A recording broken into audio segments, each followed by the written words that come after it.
be kind, and subscribe.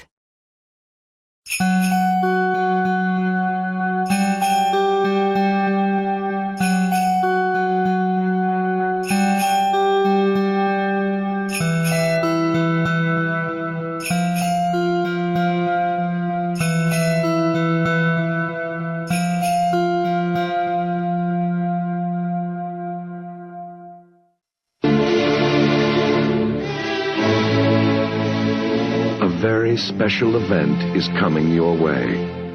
A chance to rediscover a landmark in entertainment. A classic in contemporary cinema. This compelling drama is rich in character and profoundly moving. It is a film with a message for us all.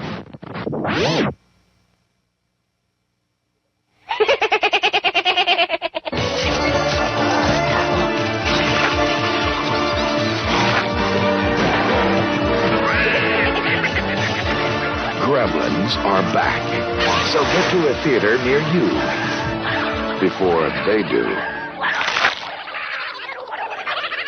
What started out as a treasured Christmas gift Keeping out of the sunlight. turned into the craziest holiday Keep him away from water. the Peltzer family ever experienced. Don't ever feed him after midnight. Sunday. What is it? Start the new year off with a Steven Spielberg presentation of Gremlins. Welcome to this episode of the United Nations of Horror. We are hosts Mark and Jason. Hi, Jason. Hey, Mark, happy holidays. Merry Christmas. How are you? Yeah, pretty good. Yeah, happy holidays. Merry Christmas to everyone. Yes, and we are doing a Christmas show.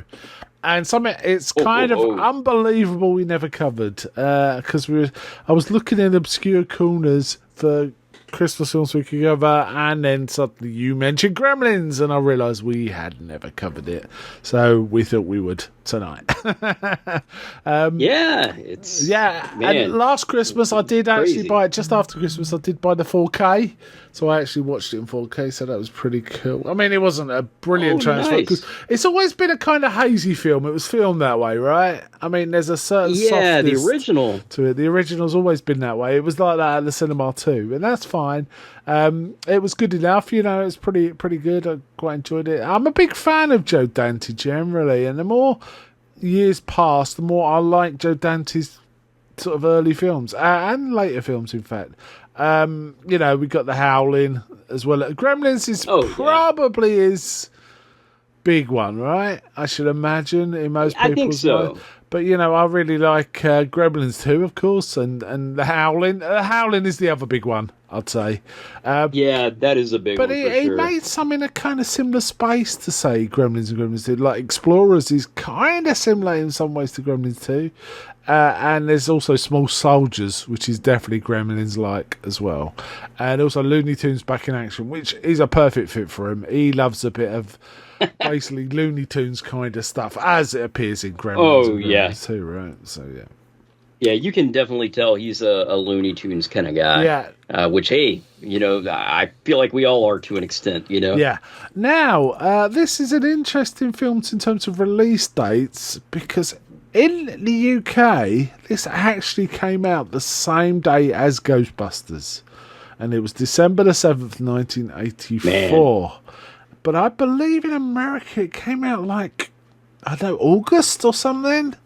I'm just trying to find... I'm trying to find a thing, and it's not telling me, but I always found it's like, why would you release Gremlins? It's a Christmas film, why would... Or maybe it's one of those, it was in a festival in July, I don't know. It could be that, right? But I do remember literally going to the cinema, looking at the two posters, Gremlins and Ghostbusters, I'm thinking, I want to see both of these. And in fact, I think I did go see both of them. I think I went into Ghostbusters first, came straight out, and went into Gremlins next on the same evening. Now that's an amazing double bill. Yes, man. Oh, yes. So I'm getting June 8th, 1984 for here as well. Yeah, that sounds so bizarre to release Gremlins in June. I don't quite get that, because it really would have worked. I mean, it is a holiday movie for all intents and purposes. So a very strange release window. Yeah. I wonder if maybe they were doing it that way with the plans of getting it out on home video by Christmas It season. could be that. Because I know could be that's where I saw it first, but you know, I was aware of it in the theater, of course, because there were commercials and everything. Yeah. But you know, yeah, It's I specific. do wonder No, about but that. this is another weird thing, right? I'm looking at it, right, and it says in America it came out in North American theaters on June the 8th, 1984, the same day as Ghostbusters. So weirdly, in the UK, I think we were lucky getting it later because I feel like December suits both of those films perfectly. Yeah. So yeah, apparently it screamed. I think back then they used to reuse the prints, you know, the physical copies, and wait till the American run had done, and then they come to the UK or something like that to save on the processing, because it came out the week after the entire American screening had finished. So Gremlins was airing for months in America, so you know, and also it was the fourth highest grossed film of the year, so it was not like a June release hurt it. It was only just behind Beverly Hills Cop, Ghostbusters, and Indiana Jones and the Temple of Doom. So that's a successful film, right? That is a very successful all good films. Yeah, and also I believe Man. Gremlins did well all over the world. We loved it in the UK, as we did with Ghostbusters, right? Same here. Yeah, I mean, I literally grew up on these films. In 84, I would have been 2 years old. So I'm assuming it was all home video where I saw these, you know, later on. Yeah. But like just, you know, hearkening back to my childhood, like Ghostbusters and Gremlins. Gremlins are the two big ones that, you know, I was allowed to watch, and it's like, okay, here's probably my gateway drugs in a horror, you know? Yeah. These two films. And interestingly, the term gremlin is a British term, and it arose from the the Royal Air Force to explain malfunctions in machinery. They go on about there's weird creatures in there. They're these gremlins. So gremlins is the general term for things in machinery making things go wrong, right? But it's actually a British term, which is really odd. But it obviously tracked across the Atlantic, probably with all the soldiers from World War II, right? So yeah. Which would make sense, yeah. So the interesting film because it is a comedy, but it's a bit strong, isn't it, for younger children? There's quite a lot of scary stuff in it, but it doesn't matter. It's such a it's so over the top, you know. It's really like cartoon, like it's so nuts, you know. Yeah. I think this and Indiana Jones drew complaints at the time. They were a bit too violent. I mean, Indiana Jones and Temple of Doom is quite strong in places as well, so I kind of it is, yeah. Right. So the basic story is we see the inventor Randall Peltzer. Interesting actor, this. I quite like him, but I can't recall seeing him in anything else. I don't know if he was a TV actor or something, but. Okay, I was going to ask you about that because you know your actors, Mark, very well, and I was like, man, where have I seen this guy before? But he feels like somebody would have seen in other things, but I couldn't recall what, you know. Apparently, he was also a singer and a singer-songwriter, and probably more prominent for his singing initially, even though he was an actor. But he was very good. He was very good in the role. In fact, I thought the whole cast was good. Zach Galligan and Phoebe Cates, of course. And we also have Polly Holiday. Now, I do remember when I saw it, I recognised her from an old sitcom called Alice. She played this sort of southern lady called Flo. And if someone annoyed her, she said, "Kiss my grits!" You know, so that's got to be where that comes from, that term, right? Because that's a very famous term, you know, particularly here in the South. Kiss my grits. Yeah, you know? I remember funny. quite liking the sitcom because it was about three waitresses and the guy that did the cook, owned the diner called Mel. He was a really grumpy dude who was always going on about how good his chili was. And I think it was set in Texas or that kind of area, right? But I do remember it, so I recognise that. So it's kind of fun. I gotta see this at some point. Yeah, and of course we also have Judge Reinhold, who was also in Beverly Hills Cop, so he was on the ascendancy, and also he was in Fast Times with Phoebe Cates as well. Those two were in Fast Times that came out before this, and of course we have Corey Feldman, who is not that prominent in this film, but I always like seeing Corey Feldman. Yeah. Corey Feldman's really great in like The Lost Boys and Stand By Me, and he's pretty good in this, but he isn't in it much, is he? Really? He's not. I mean, I always think of Lost Boys first. Yeah, the Frog Brothers are amazing. Yeah. And of course, Jason. Oh my God. He's in a Jason film. He is. Yeah. So, and we also have a few cameos here. Steven Spielberg's in it. Whenever the dad phones from the convention he's at, and there's weird characters behind him. Spielberg was one of those characters riding around in a weird car thing. And also Jerry Goldsmith was a man with a cowboy hat in the phone booth. But he wasn't holding the phone. The phone was kind of bolted to his hat, and it was all that. Yeah, you always think, man, that's weird, like a really weird scene there, especially when you're a kid, And then later, it's an inventors convention, isn't it? That's the thing. Right, exactly. And we see Robin the robot from Forbidden Planet, and the bit that always makes me laugh is you see the time machine from the old film, The Time Machine. In one part of the conversation, when it cuts back to that, there's just a sort of smoking brown sort of black dust in the space the time machine was, with people like looking at it like, where's it gone? But if you don't notice it, that's fine. But if that did make me laugh, that does make me laugh. One of the real pluses about this whole film is the puppetry too, right? It's amazing. There's a little stop motion as well, but mostly it's puppetry. Gizmo is great, absolutely great character coming through in that. Must be a puppet. It is a puppet, right? As are the Gremlins. I'm just amazed, even after all these years, that it holds up as well as it does. There's another show I really like. It's a kind of a sci-fi show. It has horror elements in it. It's called Farscape, and it has like Jim Henson puppets. And in my opinion, I feel that these puppets work a lot better than CG effects, and I feel that's true now, and it was true back then. Especially when you can do it on this level. Well, the thing is, as children, we get used to puppets. Even if you go back about Punch and Judy, and not Pinocchio, but the Pinocchio type string puppets. Kids are used to that, and if you're used to it as a kid and buy into it, and because as you become an adult, it's really easy to make that transition. It's not difficult because you've been raised with it, So I feel like that helps us quite a bit. Anyway, it starts also in Chinatown, doesn't it? Randall Peltzer's trying to sell, Bathroom Buddy.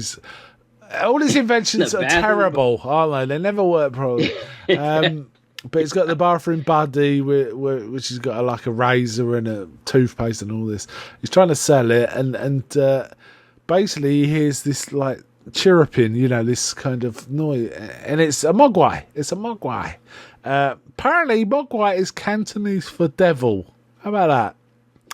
That's amazing, because I never, all these years, until we researched it a little bit, it's like, I had no clue. But I love the atmosphere of this scene, Yeah, it's great. It's a really cozy set. It is. The granddad's good, the kid's good, and it feels good, right? It just feels.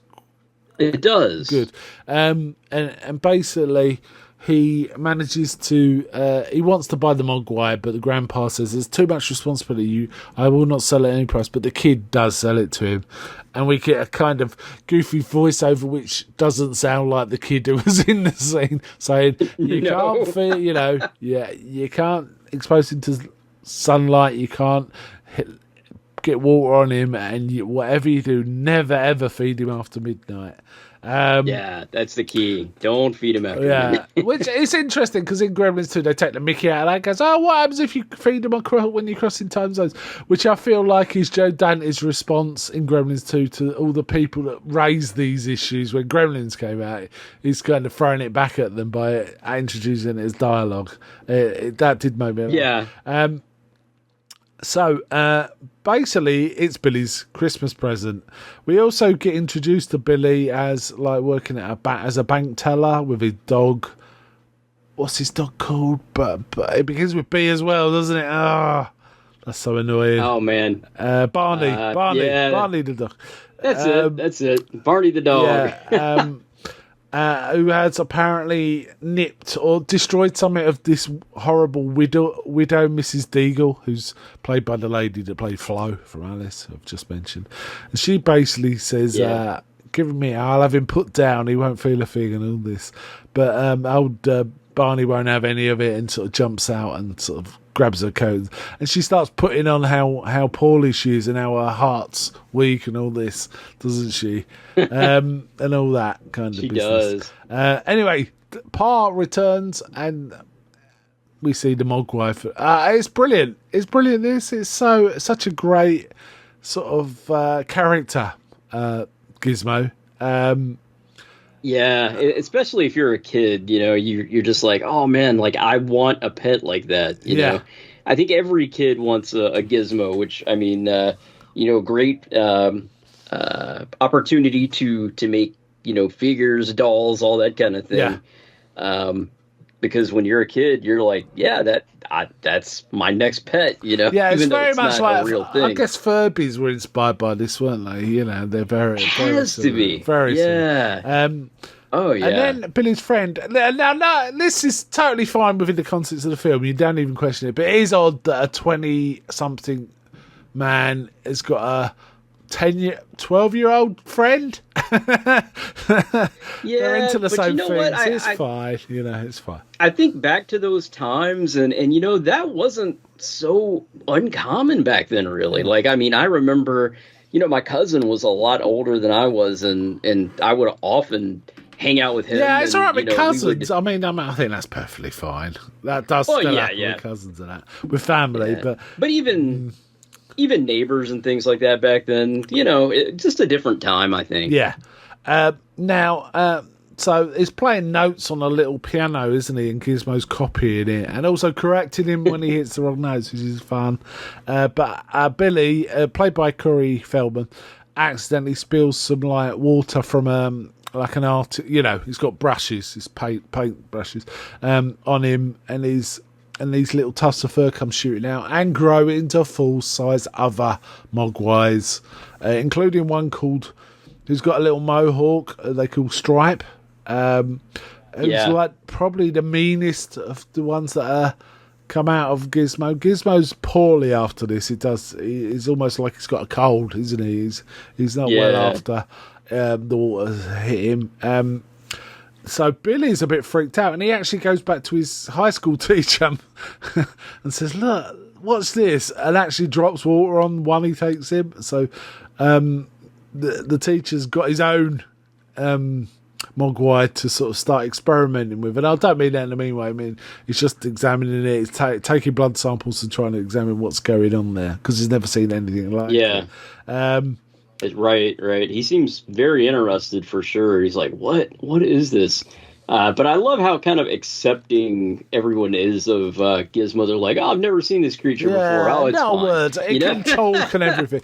It's fine. But then sinister things happen. For example, Barney gets strung up with Christmas lights hanging on the back porch. Billy and the family put it down to Mrs. Deagle. A trick by Mrs. Deagle, maybe. Though we, as the audience, kind of realise it's all the other Mogwais, right? Just being me. Oh, yeah. They're like, oh, I don't see any tracks in the snow, and I know I locked the door, and. But, we definitely know as the audience, like, okay, like, okay, this is not going to go well Yeah, and with these other Mogwai. yeah, and Billy's doing something, and the I keep going to say Gremlins. I mean the Mogwais start like harassing him to get fed. He goes, "Guy, you guys are hungry." He looks at his clock and it says 25 minutes to 12. So it's like, okay, I can eat you. He goes and finds a huge plate of chicken, which is interesting because they kind of set up the family are on the skids a bit because the selling inventions isn't going well, and Mrs. Deagle's being mean about foreclosing on them and all this. But even so, they got a massive plate of chicken drumsticks in the fridge. Just handy. I mean, yep. Why not? It's kind of the American way, I guess. Okay. Even back in the 80s, like, we're broke, but we got food. Well, I shouldn't say that because that's not true for everybody, you know. But I mean, a lot of times, you know, it does seem that way here in America, where we have such an excess of food. It's a little ridiculous. Yeah. But so anyway, that's a whole nother he story. feeds the Mogwais, thinking it's before midnight. He even offers Gizmo a drumstick, but Gizmo Gizmo's looking at something through 3D glasses. He's trying to read something, and he just turns his nose up at the food. And they all sort of get stuck in like. I did really like the bit where they're kind of harassing Billy, and he goes off to get food, and then they all just start whispering to each other like conspiratorial. Mm-hmm. Yeah, that made me laugh. Like, they obviously can talk to each other. All right. Oh, yeah. And you know, we've seen Gizmo already say, like, kind of some words here and there. He understands a lot. I think he understands more than he speaks, really. Yes. Yeah. But he does know some words, you know. Whenever it's appropriate for the story, he figures those words out. Yeah, indeed. But when he wakes up in the morning, Pully, there's all these weird cocoons over the well, his bedroom, really, you know, the loft. So it's like a bit freaked out. Now, these reminded me of the eggs from Alien, right? This came out before the film Aliens, I think. Yeah, Aliens came after this, but it was kind of like the eggs in Alien and Aliens, wasn't it? And indeed, oh yeah, they're pretty gross. The teacher is doing working on the blood and figuring out stuff till past like 2 a.m, and he goes, "I'm calling it a night, buddy." But we see the Mogwai pull his sandwich towards him, and obviously he's going to eat. So when the teacher comes back in, there's like a cocoon within the cage, right? And they're trying to work out, oh, it's a cocoon, but what's it going to be? Because who knows? We don't know. It's changing in some way. But then, you know, cut to the chase. Everyone knows what happens. They all become hatched gremlins. And indeed, the teacher comes a cropper, doesn't he? Because he ends up, I think, dead under a desk with a hypodermic stuck in his butt. Because he does. Yeah, I thought that was funny. Yeah. It's just, the movie has a great sense of humor. I mean, we'll talk more about it, but it's a lot of kind of almost like slapstick comedy. Yeah, but the whole bit, the next bit where basically the gremlins start attacking Billy's mum, who does not take any nonsense from them. She basically kills one with a knife. She puts one in a orange squeezer, which we saw didn't work properly, because isn't there one point Billy puts one orange in and like orange juice covers the entire surface of every surface in the kitchen and everywhere. I don't know how much juice came out of one orange. I really don't. But she microwaves one. I mean, it's pretty brutal. This is what earned it. Microwave. This earned it a 15 certificate in the UK. This stuff, and it still did great business. I gotta say, I did not remember the microwave scene. I remember the others, but the microwave, I was like, oh. Maybe if you saw on TV, that bit would have been cut, because that is, that's the sort of thing that causes uproar, because like people have learned to put animals in microwaves if we show them this kind of thing. That's true. I imagine in the UK that would have caused some uproar, so it was a 15. But they managed to kill a lot of them, but not Stripe, right? Stripe manages to get away and jumps in a swimming pool, which means a massive army of gremlins emerge, right? And we see them running down the street. This bit is the one bit of stop motion in the whole film, I believe. We see like loads of gremlins. So, and it was done pretty well. I quite liked it. I didn't mind it really for the time period, and yeah, I mean, it doesn't look bad. I didn't think like we know what it is, obviously, but I don't think it didn't disrupt my enjoyment of the film, even all these years later. No, you know? no.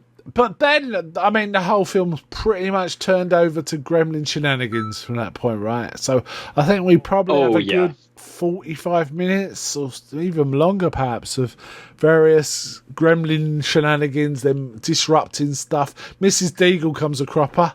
Because she basically she thinks it's carol singers, and she goes out to throw water on them. And when she opens the door, it's like the Gremlins are just singing carols. Rah, rah, rah, rah, rah, all this.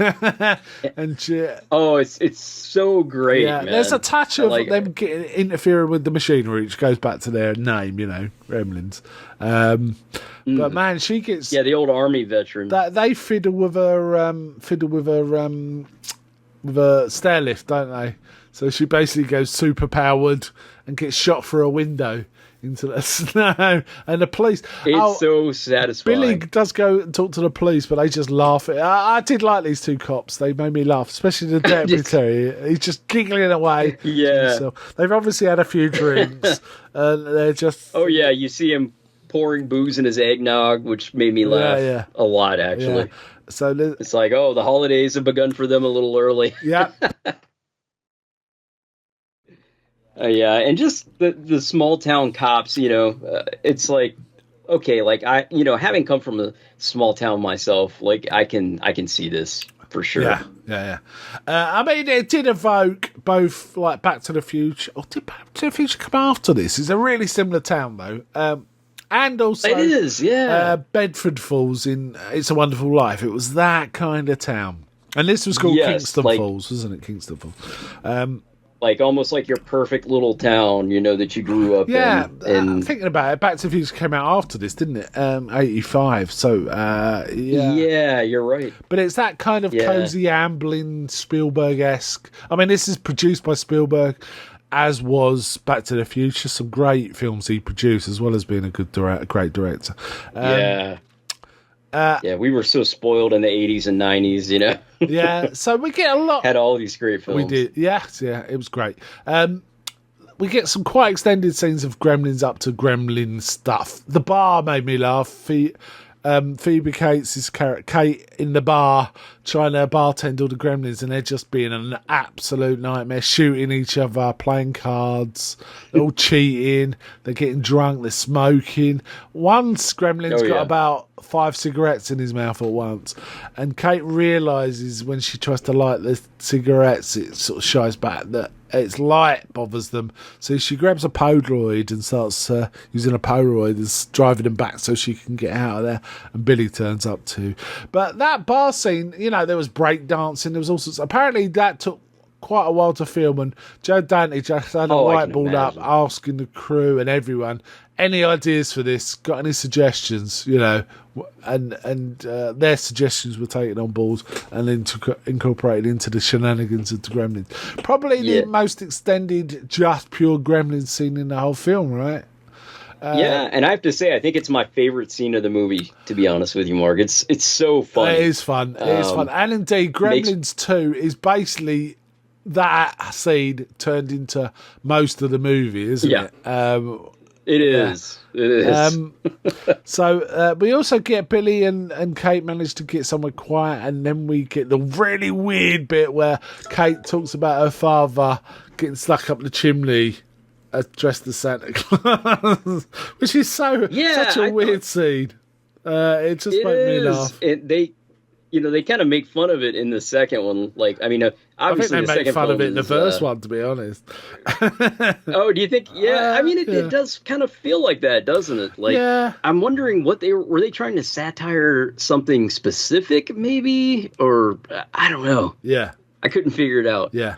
But I mean, I remember that even as a kid tting, well, that's really weird. Yeah, it was weird. It was weird. And I don't know why they put it in, but it still works. It's part of the charm of the film, really, isn't it? It's kind of weird. So she's, because at certain points she talks about not everyone has it good on the holidays, you know, and she keeps making this point. We also get, I completely forgot to mention this, but it's quite important. We get Dick Miller, the famous sort of stalwart of Roger Corman movies, Dick Miller, as Mr. Futterman, who keeps going on about foreign cars and gremlins in the machinery and this, that, and the other, right? It's funny because, you know, as a kid, like Billy, I think it's everybody's favorite. But now I'm like, yeah, he's my favorite now that I'm an old man. Yeah, and he has a lot to do in the second film so too, good. doesn't he?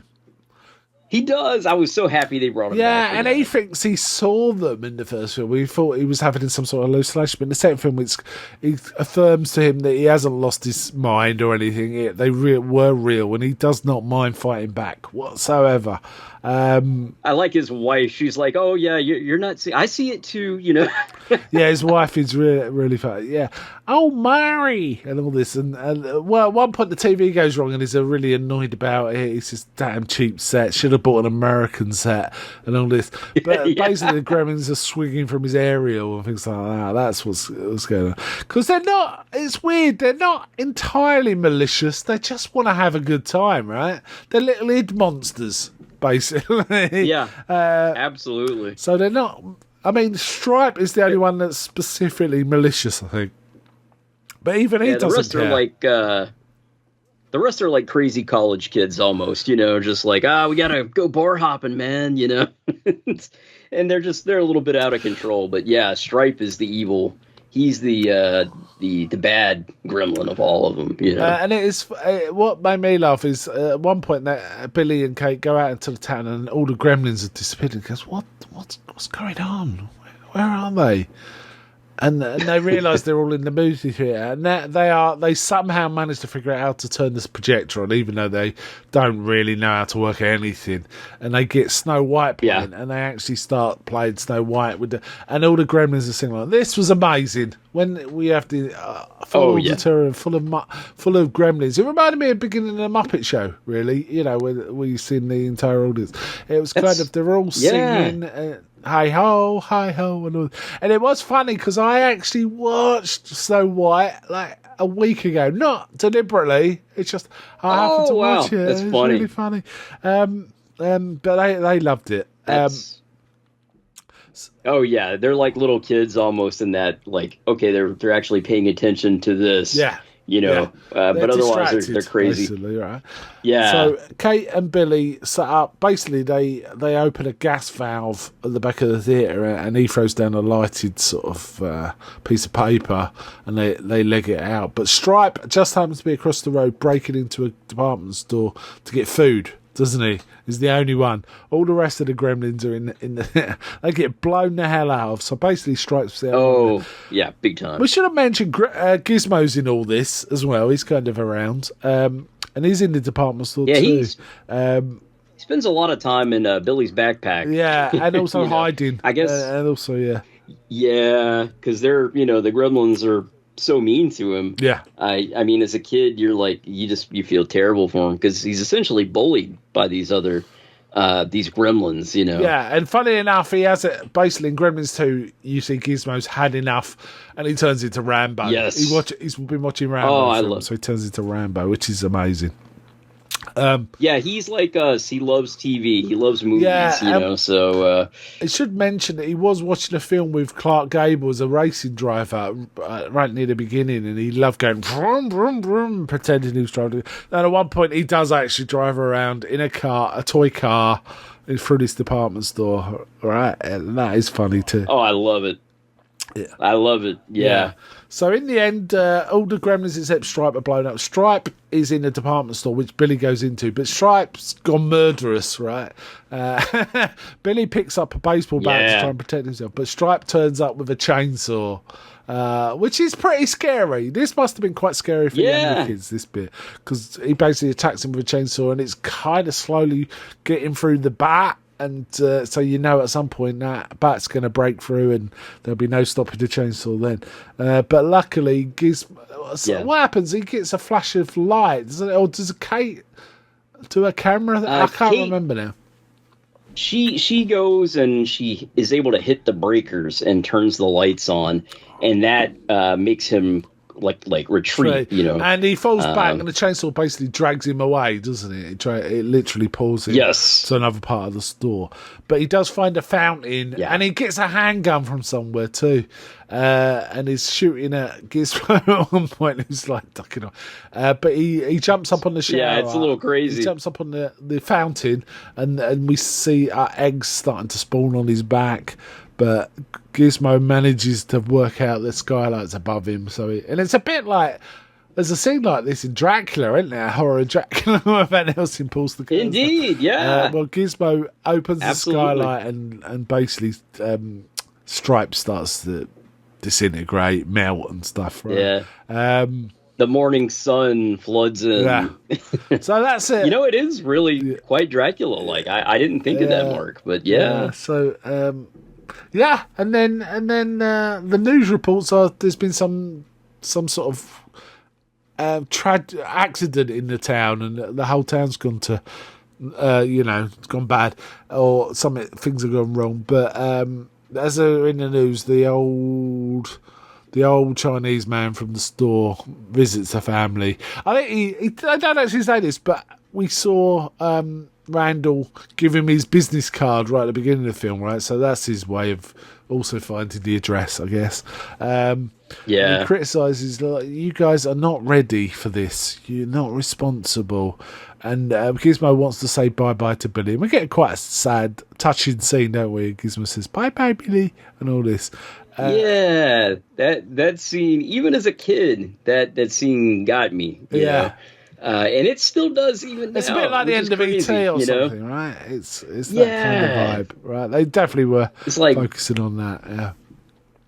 Yeah, all these years later, though, man, it brings the feels, as a lot of people say, you know? Yeah, definitely. And then he also says, the old Chinese man says to Billy, maybe one day you'll be ready, and if you are, Gizmo, we'll be waiting for you. Yeah, it's that kind of thing, right? So yeah, a lot of people die, which never gets to oh yes. And it's quite a satisfying, fun film. One I'll watch most Christmases. How about you?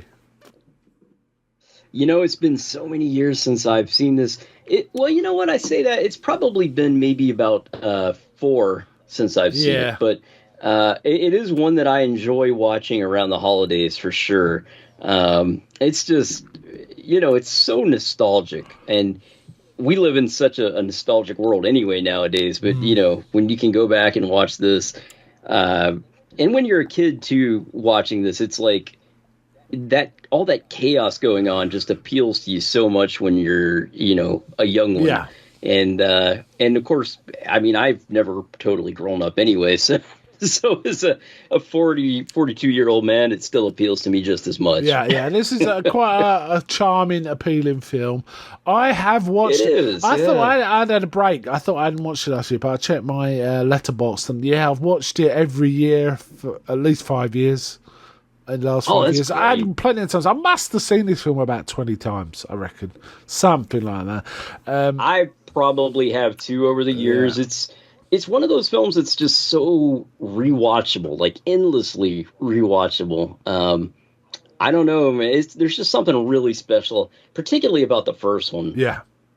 The second one we both watched. We're not going to talk about it much. We both watched it because I was just in the mood after watching this. Yeah, me too. And that is a full-on, much more Gremlins stuff in that. So much more. Yeah. It's full on, and the thing is, Joe Dante didn't want to do it. He said, no, I made a complete story. I don't really need to revisit this. But in the end, Warner Brothers kept coming back to it, and basically they said, you've got full creative control. You can do what you like. Which he thought, well, whatever you want. And he did. He did exactly what he wanted, and it makes it a really goofy, fun movie, but it's kind of a bit extreme for sort of mainstream, perhaps. It did flop. Yeah. And he sort of said, well, Gremlins had been away too long. That was the issue. But I don't know. It was... for some reason, it didn't make its money. It was a bomb. Which is a real shame to me. Yeah, I mean, I it's remember probably made his money back now. right? Oh, I'm sure, because I loved this as a kid, and I think when you're a kid, you don't really quite realize how satirical it is of the first film, but it really does satire itself. Like there's the one scene with Leonard Maltin, who apparently wrote a bad review about the first one, and the Gremlins like choke him to death, and I love it. He's like, no, I give it five stars. And then he just kills over. Nice. I was just reading about the term Gremlins. Apparently, Roald Dahl, who was an RAF pilot, published a book for children called The Gremlins in 1943, based on these creatures that interfere with machinery. And indeed, it was a fairly famous book, which I've never heard of or read until reading it just now. Walt Disney considered making a movie of it. How about that? Oh, that would have been something. And apparently there is, and I think I remember seeing this, Bugs Bunny, there's a Bugs Bunny cartoon from the 40s where he actually battles a gremlin on an airplane. He's trying to stop the Oh, yeah, you know what? Yeah. I have seen that. It's a little grey creature in that one, I remember, a little grey man. And Joe Dante said he had read that book and was somewhat influenced by it. Obviously got the title from it. So it's kind of interesting, right? So yeah, really solid film. This a really good pick for Christmas. And a big recommend. One of my favourite Christmas films. It's not very favourite, but honestly, it's top 10. It's top 10, and I don't say that disparagingly. Yeah. I've got a lot of Christmas films I like, right? Oh man, me too. Yeah. So we have some feedback. We could go into that and then give our final thoughts and maybe a rating. I'm not. This is almost beyond the rating, isn't it? This film. That's the thing. It is. We'll see. I feel like it's hard for me to even. I don't feel like I look at this film from a critical point of view, having seen it so young. But I'll do the best I can. Yeah, do the best you can. Okay, So here we go. Facebook's done its thing of messing up the order of comments. Right, so we do have some comments. So our first comment is from Bruce Hannon. Hi, Bruce. And he says, hey, Merry Christmas, Merry Bruce. Christmas, Bruce. What a great movie to cover. This is the one I do watch every Christmas, and it's not because I'm a horror fan. The appeal when I was younger was purely about Gizmo and the Christmas vibes. The score is amazing. Yeah, we haven't talked about the score ever. Yeah, it is really good. Yeah. It's really, really fun. It is. I actually would love to get the soundtrack sometime, because all the music is so recognizable. Yeah, it's got that driving fun kind of feel, isn't it? It does, yeah. And as Bruce says, the score is amazing and can easily be swapped with the Home Alone score for some Christmas cheer or magic. Oddly, both movies do contain a great deal of violence, although Gremlins does take it a little further, hence the 15 age rating in the UK. It's funny he mentions that, because there's actually a Home Alone. Someone has gone back into Home Alone and put all the blood back in the when the criminals get hit. Wow, it's quite it's funny. Like a gore fest then, I bet. A gore fest, absolutely. Yeah. It's so just check that out if you get time. Yeah. Yeah. So and then he says, as I watch it now, I appreciate the horror elements more. How great the sets and special effects look. Even the acting and directing is pretty amazing. However, nostalgia kicks in. It's really just a great big Christmas horror movie with a cute wee mogwai and amazing soundtrack score. Past the hot chocolate and gingerbread man cookies. Now, thank you, Bruce. Absolutely, man. That was cool. Yes. Indeed, I'll bring the gingerbread. Right. Kevin Matthews. Hi, Kevin. Merry Christmas. Yes, Merry Christmas. Happy holidays. And then comments, not sure if this will translate to all readers or listeners, but Gremlins was a film I couldn't wait to see. There seemed to be clips and promotions of it everywhere, but I was too young to be allowed into the cinema and watch it. Now, I wasn't too young, but I do remember Ghostbusters and Gremlins were really highly anticipated amongst the young everywhere. Honestly, we could not wait to see these movies. And then Kevin says... I can imagine. Yeah. And then Kevin says, so I did what every young kid dying to see a movie could do back then. I bought a novel tie-in, which was a damn good read. Yeah. And had some great photos in the middle of it, and I came very close Oh, to wow. completing the Panini sticker album of the film. The only other sticker album I came close to completing was the one for the real Ghostbusters. Wow, that must have come after. Oh, that's awesome. Loved the film, and credit to Spielberg and for supporting Dante in his vision, and also having the idea of not letting Gizmo transform, allowing for some extra cuteness throughout, and so many other merchandising options. Nice. Right, Yeah. and then final bit of feedback from John Souder. Hi, John. Hey, Merry Christmas, John, and Happy Holidays. Yeah, Merry Christmas. Christmas. There we go. I can see where this is going. I haven't read all through. I try not to read through all of these before I talk about it because I don't want to inadvertently take someone else's words and give them as my own, as it were. But anyway, John says Christmas is not a fun time for everyone, especially for Kate and her traumatized family. And this is one of the few Christmas movies that I can think of that reflects this. That's true. It reminds me a lot of 80s horror where things would get dark and still manage to be fun. Yes, this is the beauty of Gremlins. That is kind of something that's missing from horror now. You know, he makes a very good point there. We really don't have that kind of fun horror like this. And like Ghostbusters, and I miss that man. too. I think there are some fun ones. I mean, The Hunt was pretty fun in places. Oh, that's right? true. And there's another film called Ready or Not. Now, they're not necessarily horror, but they're horror adjacent. And I can't like that. There's probably others. I can't think of any off the top of my head, but I do remember there are still fun sort of extreme films out there. There's a bit of that in, I guess, Pearl and that trilogy, you know, the X trilogy. That's true. Yeah, not as much as, not as straightforward horror comedies, and probably recently there's been some. I remember there was an Irish horror film that was amazing called Grabbers that made me laugh, but I think that might be more like 6-7 years old now. But yeah, it's not as common. It's not as common, definitely. I mean, you could consider it like the 80s. You got your Fright Nights and your, stuff like that. Right. And the last, that's another good one. Yeah. And it kind of, Britain then took over the mantle a bit, didn't it? With like Shaun of the Dead and Hot Fuzz and stuff. But those a touch of that. And Cockneys versus Zombies, things like that. Love that one. But yeah, Gremlins is just a really, really fun and almost suitable for almost all the family.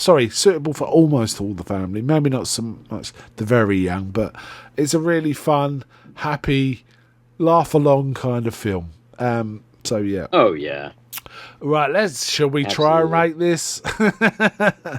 I guess we should objectively. Do you want me to go first? Yeah, you go first. Okay, man.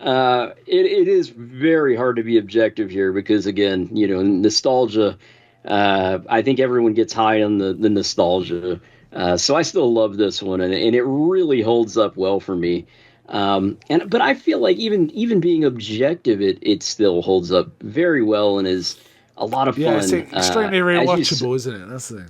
It is. That's the thing. And I feel like if I showed it to like younger kids within the family, they would get a kick out of it and enjoy it. If they're probably over like 5, maybe 6, they're going to enjoy it. So I won't give it a perfect score just to be fair, but if we're rating it out of 5, I'm going to give it a 4 out of 5. I'm just going to go for a straight 5 out of 5. I've got to say, I don't blame you. No shame okay, with there that. may be some nostalgia there, but if I'd never seen this film and I saw it yesterday, for the first time, I still think I'd give it a 5 out of 5. I honestly do. I feel like it's such I'd like to think I would. A lovely piece of cinema. It's so absorbing, right? Like you put this on and you don't look at your phone, right? You just watch the film. Oh, you don't. It's just pure fun. It's just there's always something to see going on. There's loads we haven't talked about. Loads you miss when you watch it once. Loads you keep seeing, and like there's little bits of business going on, and even when he makes a phone call to his father at the convention, watch what's going on behind him. It's amazing. You know, and all that. When you got Gremlins at the bar, watch what's happening behind them. You know, it's all sorts of stuff going on. And it's so much fun. Oh, it's great. And the puppets are really well used. It's like, how did they make them feel so real, alive? That's how what I wonder. That? Yeah. It's amazing. Like I say, the only thing I can think of that I've seen close to this is Farscape. And I mean, the Muppets always have good puppets, but I feel like these look even better than anything in the Muppets movies or like it's incredible. Well, when Jim Henson Workshop try and do something much more realistic, they the Dark Crystal, both the movie from the 80s and Great the film. more recent TV series, really good puppetry, amazing puppetry, Yeah, absolutely. I think those work, and also the gore effects, they're really great too, and I do feel those still hold up. Like just as good now as they did back then. Yeah. Some of them will still make you go, "Oh my god," which is the reaction you want if it's horrifying, right? Yes, yes, indeed. But I just think Steven Spielberg could do no wrong in this era as well. He was just, he was behind Poltergeist as well. E.T. he directed, Poltergeist he was producer of this, producer of Back to the Future. It's all gold, really. Right. Yeah. I'm just going to look at what I actually wrote in my letterbox, because sometimes I say things in that and it reminds me. Oh, yeah. Quite a short comment I put. What I put is spectacularly fun dark Christmas movie that successfully channels Looney Tunes. That's what I put. Oh, yeah. That seems about right? That sums it up perfectly. Yeah, and the second one, we even get Looney Tunes. Yeah, it even opens with a Looney Tunes cartoon. And apparently there are some cuts of that which is a much longer cartoon as well. They actually produced a longer cut. Yeah. So that's kind of interesting. I saw that for the first time this morning, just looking stuff up for this film. And it was really fascinating because I didn't know that existed. And I didn't remember that they, like the scene in the theater in the... with Hulk Hogan. I guess it's the second. With Hulk Hogan. Yes, I do. Exactly, with Hulk Hogan. Yeah. I had forgotten about that and how they switched the VHS version up slightly, which is cool. So I want to go back and look at that later. Yeah. And of course, I mean, I was already a big wrestling fan by this time, guys. I was a Hulkamaniac, brother. I only think of. I mean, I know Hogan. it's been in more films, but I always think of Hulk Hogan in Gremlins 2 and in Rocky 3. Is it Rocky 3? Thunderlips. Yes, Thunderlips. Yeah. Indeed. But yeah. Oh yeah. Okay, we can, I guess, wind it up here because Gremlins. Go watch it, man. Go watch it. Oh, yeah. I'm probably going to watch it again. I gotta be honest. Yeah, just talking about it makes me want to watch it again too. And I just to say, I like the second one a lot too. I don't think it's as good as the first. No. But it's still very fun. It's quite an unbalanced film because there's so much Gremlins. Yeah. Right? But there's still some quite satisfying stuff in it. There's some goofy stuff with Christopher Lee. Christopher Lee's in it. Not enough, in my opinion. I would have liked more Christopher Lee. But for some reason, as a kid, I felt like he was in there a lot more and was like way more villainous. I remembered him being more villainous as a kid. Yeah. But, when I watch it again, I'm like, oh, he's actually not in it that much. Yeah, he's a bit of villainy, but it's very, pantomime. Yeah. Villainy. But yeah. Yeah. All right, we'll wind out there. Would you like to take us out? Absolutely. Just to say, we hope everyone has a very Merry Christmas and a Happy New Year.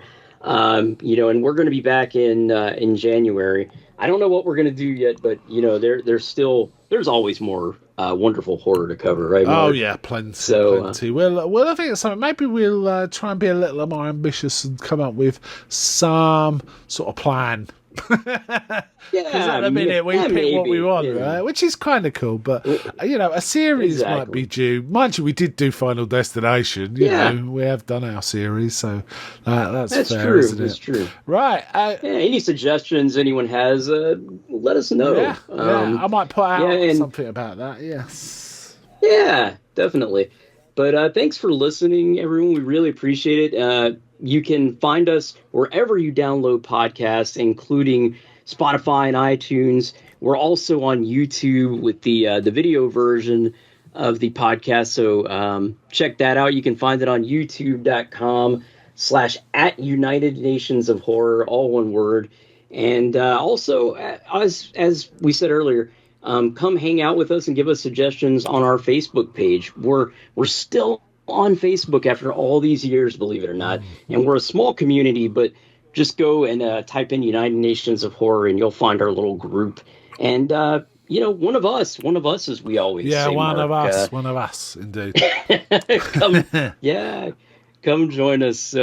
Mark, thanks so much, man. This has been a blast, and it really does put me in the holiday spirit, man. Me too. So Merry Christmas, Happy Holidays. Bye from me. Merry Christmas and bye from me. And we'll see you right back here next year on the United Nations of Horror. Awesome. The United Nations of Horror is a podcast about all things horror. From thrillers of yesteryear to today's modern horror, we are here to present fun and intelligent conversation about the genre films we love.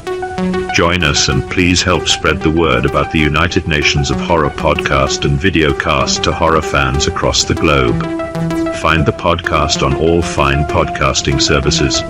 Join us on Facebook by simply going to facebook.com and entering in United Nations of Horror. You can also find us on YouTube by going to youtube.com and searching for United Nations of Horror podcast.